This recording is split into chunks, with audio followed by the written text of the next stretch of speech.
Good morning, Zibby. Good morning. Thank you so much for having me this morning on your wonderful podcast. Oh, it's such a thrill to have you after all of our book club discussions to discuss your book. Um, well, as you know, this is a very informal podcast, so we can just jump in and start discussing A Discerning Eye. Thank you for sending it and all this great stuff. So, Carol, let's start by you telling everybody what your book is about and what inspired you to write it. Thank you, Zibby. Okay, so what inspired me to write it? I was an art dealer in Boston, and I've always been in love with art ever since I was a little girl, and my parents used to take me to the Metropolitan Museum and I would get lost in those fabulous paintings. And then when I was an undergraduate at Cornell, I took history of art, and I would sit on the edge of my seat when the lights went out and the discussions began about art. So art has always been something that's very important to me in my life. I would lose myself in paintings. So what inspired me is that I was living in Boston. I had a gallery, and the robbery happened at the Isabella Gardner Museum, which is a magical place. Have you ever been there? Yes. Oh, good. Yeah, it's a magical place. I mean, Isabella Stewart Gardner was just an incredible woman. She was very wealthy and she could have done lots of things with her money, but what she chose to do was to build a museum and put together an art collection that is just fantastic. And she, built this Italian palazzo in the middle of Boston. So the outside is very severe. It doesn't look like much from the outside, but when you go inside and you see the Venetian, the very light pink Venetian walls and the nasturtiums falling down from the top of the balcony down these walls, and then on the ground there are all these gorgeous plants and Roman antiquities, and you're transported to another world. And I used to go there very often, not only for art, but one of my neighbors was a concert pianist, and she used to play at the Gardner on Sundays. So, it's just an amazing setting. So when this robbery happened, this theft of 13 objects, I just was devastated. And I just thought, how could someone do that? Because they're depriving the public of being able to see one of the rare Vermeers, which is one of my favorite paintings, the concert. There are only 36 Vermeers in the world. And how could someone dare to steal this great art? And so I started to think about it, who would be so nasty and who would dare to do this? And I thought it had to be someone really clever, because the paintings that they chose, there seemed to be a purpose. They went out of their way to steal the Manet, which is on the first floor and not near the Rembrandts and the Vermeers in the Dutch room. And the Manet is in a very crowded room with lots of other art. So they had to specifically go after that Manet. And actually, I love that Manet of the lonely gentleman he's all dressed up, wearing a top hat and tails, and he's sitting at a cafe table with a glass of wine, half drunk glass of wine. And part of his face is in shadow, and he looks really lonely, sitting there. There's something, just compelling about this very simple portrait. So whoever was the mastermind, and I do believe there was a mastermind, went out of their way to steal that particular painting. So anyway, it just made me so upset. And I started imagining who might be behind this. I mean, obviously, the mafia was involved in some way, because I do believe those two people who dressed up as policemen who got into the museum late at night on St. Patrick's Eve had to be mafia connected. But the mastermind was super intelligent. They had a plot. So I started to imagine that it was someone from a foreign country, someone who knew the Gardner. And, I thought about Harvard graduations. You went to Harvard, so you know what an I went to international. the business school. So, Yeah, but that's still, okay. even well, at the business school, didn't you have lots of international students? Yes. Yeah. Yes. I mean, yes. Little Cambridge is an international place. There are so many people who come there from all over the world to go to the divinity school, or to business school, or law school, or as an undergraduate. So I imagine that someone from another country went to a Harvard graduation. And when you go to a Harvard graduation and you have a long weekend, one of the things you do in Boston is go to the Gardner Museum, right? Mm-hmm. Yes. That's what I went with my dad and stepmom. Yes. Yeah. So I imagined it was someone who went to a Harvard graduation and went to the Gardner Museum and noticed, because, and unfortunately, it's easy to notice that the security there is a bit lax. I mean, they're just, and so this clever person, this clever maniacal person said, it probably wouldn't be too difficult to get my favorite paintings from the Gardner. So that's what my book is about. That's what inspired it. Wow, I love that story. I love how so much fiction is like, what if meets emotion, right? Like you're upset about the theft, and then you imagine, like, what could it be? And the next thing you know, you have a novel. It's amazing.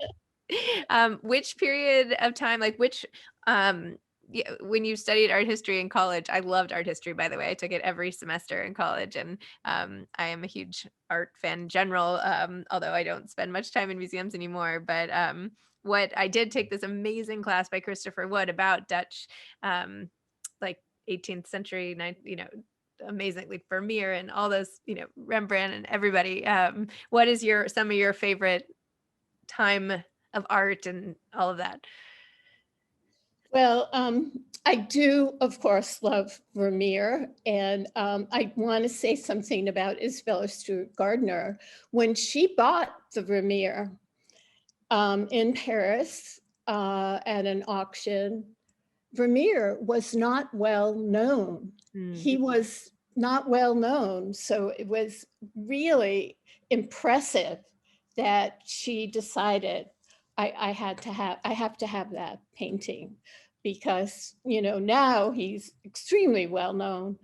But, she had been schooled by Bernard Berenson, another Harvard person who really taught her about the Italian Renaissance world, Italian Renaissance paintings, and actually it is interesting because those jewels were not stolen. The Giotto, the Titian Rape of Europa, which is one of the world's most famous paintings. So, you know, the fact that she, on her own, without Berenson, selected Vermeer. And I do love the Dutch masters. I think that they capture, like, you know, Rembrandt's faces follow you around the room. I mean, they're so evocative, they're so real, they're authentic, and they have so much character. I mean, these people have lived. And so I do love the Dutch masters, but I was very lucky. After graduation, I, you know, married my husband, who was studying for his PhD in political science, and we went to live in London. And I was so fortunate because I found a job as a research editor of a book on Spanish art. And very honestly, I did not know much at that point about Spanish art, but I was so fortunate because my advisor on this book of Spanish art was named Xavier de Salas. And he was a wonderful, wonderful man, and, you know, so erudite, but also funny and warm and fascinating. So he later became the director of the Prado Museum. Oh, wow.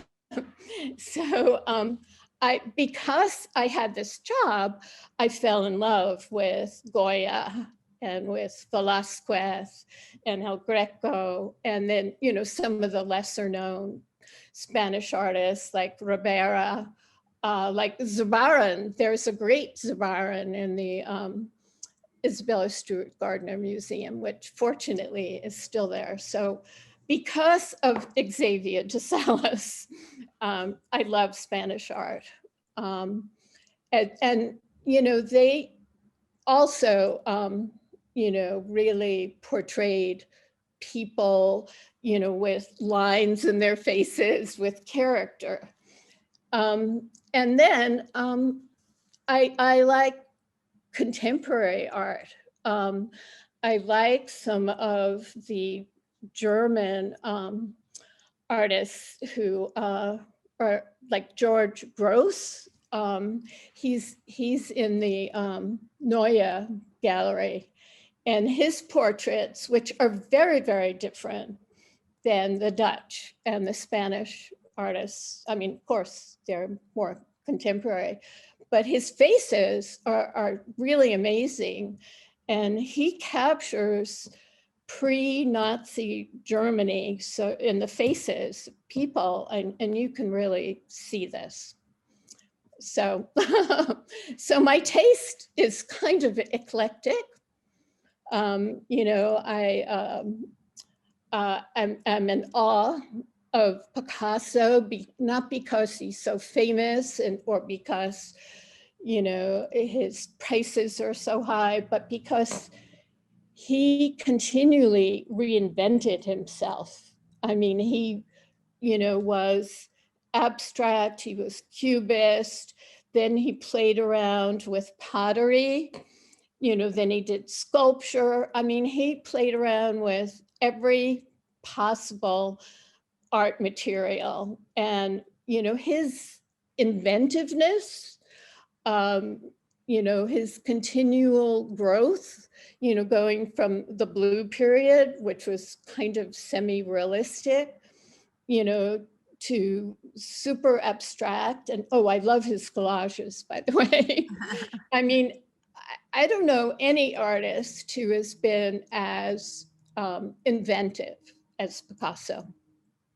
So Carol, take me from you studying Velázquez in London to now, like to writing this novel. Do me the short version of your whole like life story. How did you end up writing this novel? How did you find your passion in writing? Like when did that, how did we get here? Okay, but thank you, Zibby. That's a really good question. Well, I always loved writing. You know, I was an English major and I minored in art history. So I was always in love with writing. So when I came back from living in London and working in art book publishing, I thought I would work for Abrams, but actually I couldn't get a job doing that. I ended up working for this really brilliant man named Jason Epstein at Random House. I was his editorial assistant and I didn't know how to type. And the other thing was I hadn't graduated from Radcliffe, but I worked, which were his two criteria. But I worked for Jason. I commuted from Princeton. My husband was, you know, finishing his PhD. And, you know, I mean, Jason was just so brilliant. And I got to meet writers like William Styron, one of my favorite writers of all time, and the infamous Philip Roth, and, you know, just all these extraordinary writers. And that was my dream, was to, I didn't dare think of myself as a novelist. I was too young and, you know, didn't have the confidence, but, you know, I wanted to work in publishing. But when I moved to Boston from New York, my choices were really much more limited. And I did spend a bit of time, not much, because after you've worked for Jason Epstein, you know, no one can possibly meet that criteria. So, you know, I worked at the Atlantic Monthly Press, but in any case, you know, over time, I started really taking myself more seriously and thinking about myself as a writer. And so I mainly worked in in education. I developed a curriculum for a nonprofit organization called the Educational Services. So with a group of people, I developed a curriculum called the life Black Americans in America and Irish Americans in America, and it was intended for ninth graders. So I not only wrote with other people, I think there were like 5 people on our team, this curriculum, I also taught ninth grade without any experience. So writing has always, and reading has always been my passion.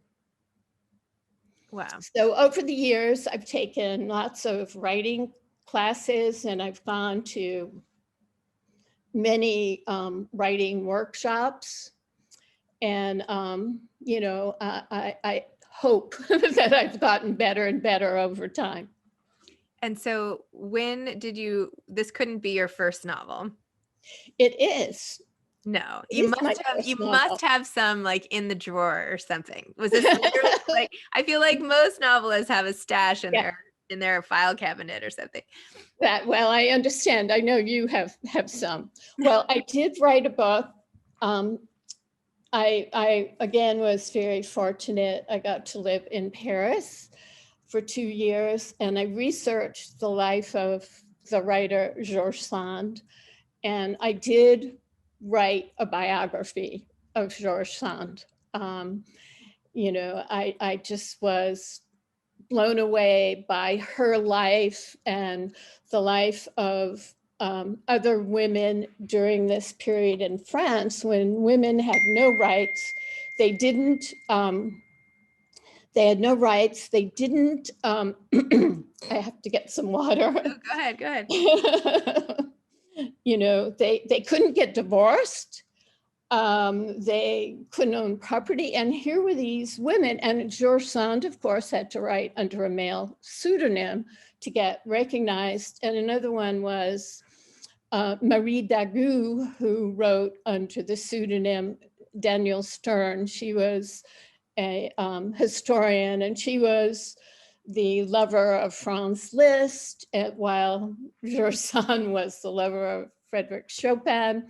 And, you know, these women were extraordinary. So that's in my draw. A biography of George Sand. But Wow. I have had some short stories published, but I really was intimidated by the novel form. But now I'm working on my second. Oh, So. good. Wait, so how did you do it? Did you outline the whole thing? How did you approach it? How did you dive in, and how did you get it done?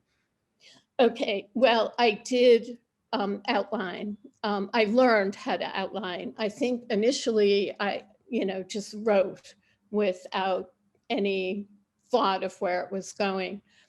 But I was in a writing group, and one of the members of the writing group taught me how to outline.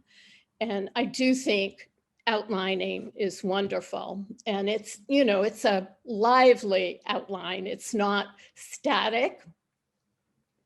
So it did take me 10 years to write this, because I did have a full-time job while I was doing it, of course. And a mom. Wow. And a grandmother. Oh, how old are your grandkids? I only have one. I envy you having 4. I don't have 4. I only have 4. They might not have kids. Who knows? I have 4 kids. That's, No, but the odds are in your favor. Okay. The odds are in your favor. I mean, my best friend from childhood, we've been friends since we were 7. And that's another book that I've been writing, this incredible friendship that we've had. And she has 3 kids and 9 grandchildren. So Wow. I have envy. Oh my gosh. I've got to stock up on kids' birthday presents and, all that. Oh my gosh. Wait, what is your next novel about? So my next novel is about Nazi stolen art. My husband was a German Jewish refugee. I met him at Cornell. His story was amazing. He and his parents left Germany, if you can believe this, in the fall of 1942. Oh my gosh. I don't really understand exactly how they were able to leave, but they were an interesting family. My husband died young, in his 50s, and I became deeply attached to his great aunt who lived in New York. And I learned from her that the family had lived in this region of Germany for 600 years. Wow. And that they did have some art, but they weren't as concerned with it because the grandparents died in Auschwitz. And, what does art mean when life is lost in such a horrible way? Anyway, about 6 years ago, I went to Germany, to this beautiful little town that they came from in South Germany. It's south of Stuttgart. And I had met people with Greta, who was Eric's aunt, at the Goethe Institute. I had met some German people. Greta brought me to this meeting. They wanted to meet survivors, and they were such fabulous people. They just wanted to do whatever they could to, help survivors and to make sure that genocide like this never happened again. So I became friendly with some of them. And so I went to this little town after Greta passed away. I went to this little town, and I saw this, gorgeous house that my husband's family lived in, and this beautiful town. And I thought, how could this have happened there? But, it was really amazing. We were in the cemetery, the ancient cemetery, not a new one, but an ancient Jewish cemetery behind the house.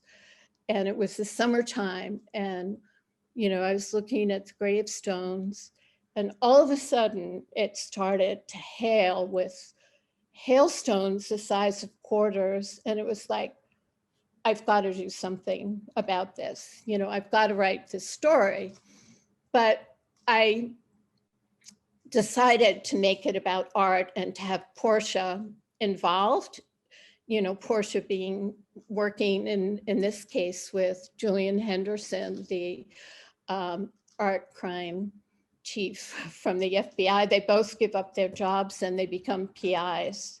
So I've made it about getting the art back, but I've included all the information about the family. Wow. So that's what my second novel is about. Sounds very powerful and fantastic. Wow, good for you. That's amazing. Okay, quickly, do you have any advice for aspiring authors? I do, because it's been quite a journey. Quite a journey. I think the most important thing is to believe in yourself, to learn as much as you possibly can. I mean, it is really hard to find good critical feedback that can make whatever it is that you're writing even better. And so you have to learn as much as you possibly can from as many sources as you can, and then believe in yourself, believe in the authenticity of your own voice. And the other piece of advice is to be persistent, to hang in there, because there's a lot of rejection along the way, and none of us like rejection, right? But in actual fact, rejection, it depends on the kind of rejection you get. Rejection can really help you understand what you need to do in order to make it even better. Excellent. Wow, Carol, I'm so glad we got a chance to talk and I got to learn more about you and read your book. And you're a beautiful writer. And I'm so excited about your next book. And wow, what a story. What a life. Thank you. Thank you so much, Zibby. It's just so wonderful to be in your book group and to know you. And I hope to get to know you even better in November. You're a very special person. You have such a generosity of spirit, and I love it. I just love it. Thank you. Thank you. Okay, yes, to the retreat. I'm excited. Yeah, I'm very excited. That's wonderful. And that is really in the spirit of Georges Sand and Marie Dagout. They had salons in Paris where they invited people to listen and learn. And so thank you, Zibby, for organizing this. My pleasure. Wow, what an honor to be in there, the same sentence as them. So, all right. Thank you, Carol. I'll see you at book Oh, club. thank you, Zibby. Thank you. Have a wonderful day. You too. Bye-bye. Okay, bye.